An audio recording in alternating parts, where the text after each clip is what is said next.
Welcome back, everyone, to a new edition of Video Game Pickups.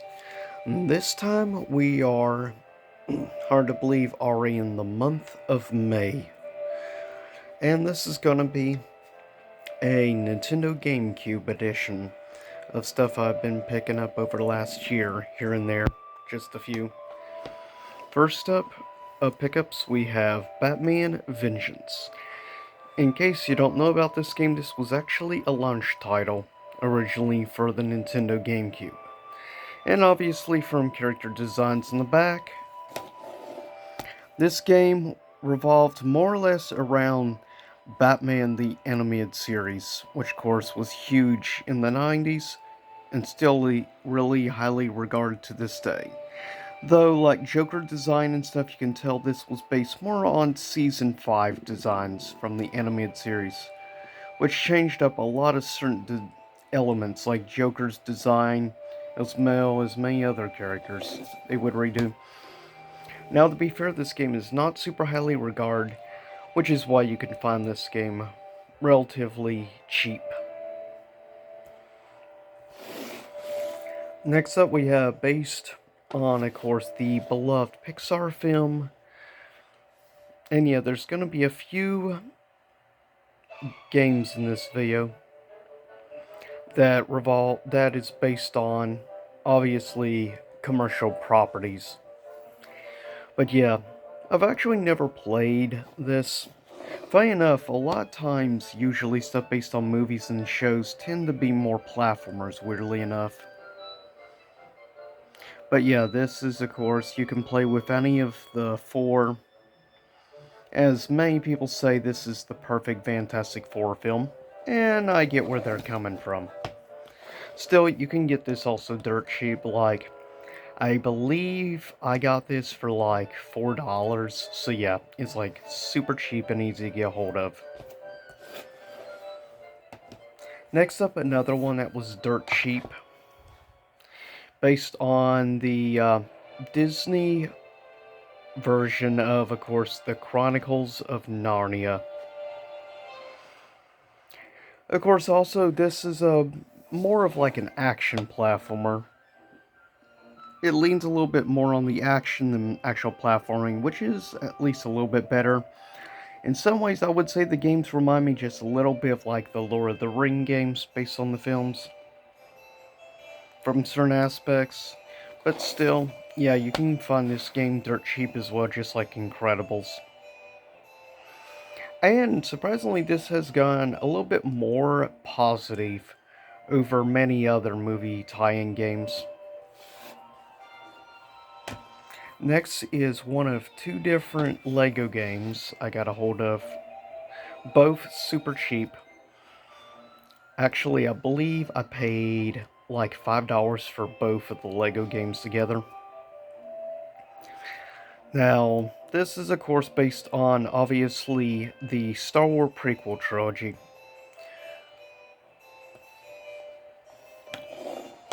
And if you've played most Lego games, you know basically the fundamentals and stuff. Though I genuinely appreciate the earlier Lego games more than the later ones, since there wasn't as much talking, it was more based on just sound effects and like reactions and everything. And I kind of miss that from the older Lego games to the newer ones. Still pretty solid games overall. Or if you want to pick up some for your kids or want some more family friendly, these are perfect games for that. Next up is the second of the two Lego games, and of course this one is based on the original trilogy, as it says right there. Now personally, I don't care quite as much for this as I do, but I do appreciate the good humor and stuff in these Lego games. And they're good games to play if you just want to relax and unwind.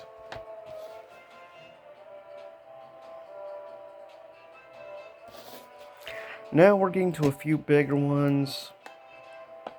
This, even though I was never a fan of SpongeBob growing up, this game is actually, over the years, has gained quite a following definitely a cult following over time, and it's actually pretty highly regarded as one of the best, like, basically commercial property based games on, of course, obviously the GameCube. Battle for Bikini Bomb, which is considered to be one of the best platformers on the GameCube. Now, you can get this on other platforms, but surprisingly, more people tend to prefer the GameCube version of the game, which is interesting.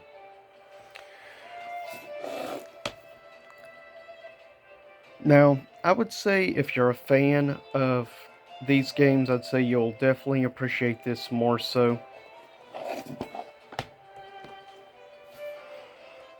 than people like me who haven't, but I still appreciate good platformer, no matter if it's based on a tie-in movie or TV show.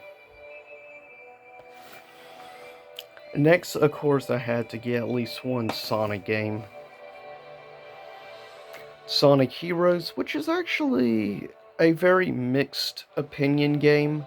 There are people that genuinely love this game for the team idea, team up, different groups you can play as in the story.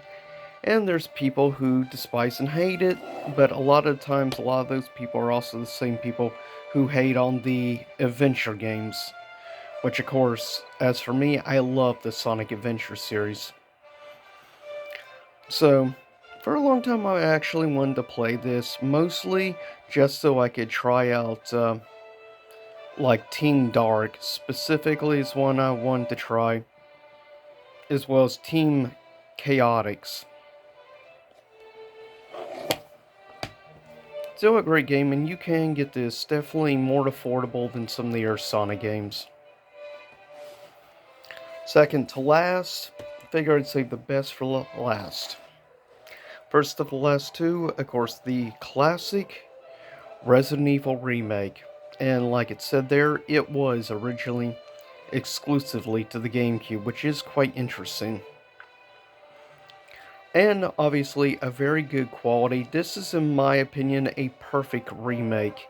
Very loyal to the original, didn't really try to change up too much, just improved the graphics, but drastically improved the backgrounds and made the mansion, in my opinion, way more creepy.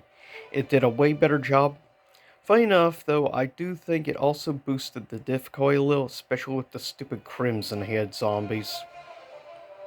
But still, I appreciate it for what it did. It really took the game a lot farther, but was still very much loyal to the roots. And in my opinion, that is a perfect, ideal remake, in my opinion, this game is. Now, last, needs no introduction, of course, Resident Evil 4, which shortly, briefly, was exclusive to the GameCube. Not very long, unfortunately, then it would get also released on PS4. And later would get ported to many other things. Last time I checked, I think Resident Evil 4 has now been released on like 11 or 12 different consoles. So yeah, it's on basically almost everything, including the Zeebo. And if you don't know what that is, that was a Brazilian console. But with that said, of course, Resident Evil 4 needs no introduction for it. Now, of course, supposedly they're working on a possible remake of 4. I don't think you really need to remake 4. I think it's good enough on its own. That does not need a remake, but what do I know? I'm not a multi-billion-dollar company. But regardless, I still will give the remake a chance, just because longtime Capcom fan.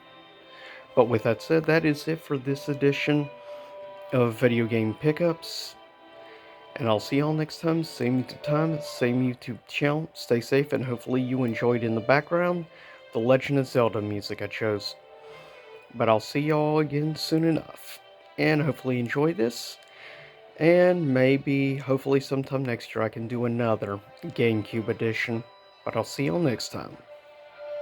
Peace out. This is Goku's son DBZ. Remember to leave a comment, like, and subscribe. I'll see y'all soon enough.